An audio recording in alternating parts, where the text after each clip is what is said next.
À quoi ça sert? Ça veut dire quoi ça? Pourquoi c'est comme ça? C'est où? C'est qui lui? Un jour, une question. Pourquoi la langue française est-elle plus difficile que les autres?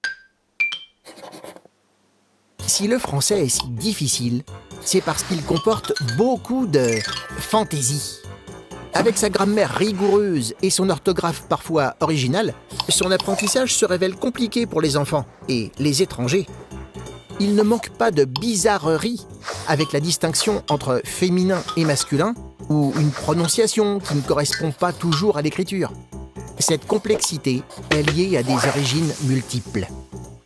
Globalement issu du latin, le français possède aussi des mots hérités des Gaulois et des Francs, un peuple germanique.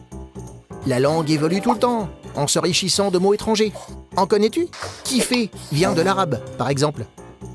D'autres termes naissent de l'évolution de la société ou des nouveautés technologiques.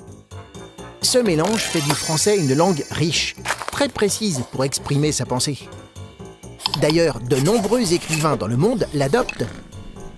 Mais au fait, le français est-il vraiment plus difficile que les autres langues? En anglais, un même mot peut prendre un sens différent selon le contexte. Si tu veux écrire en chinois, il faut connaître des milliers d'idéogrammes. Et pour un Européen, il est presque impossible de produire les clics du Xhosa, une langue africaine. En apprenant d'autres langues, tu t'apercevras que le français n'est peut-être pas si difficile que ça. Tu te poses des questions? Nous, on y répond.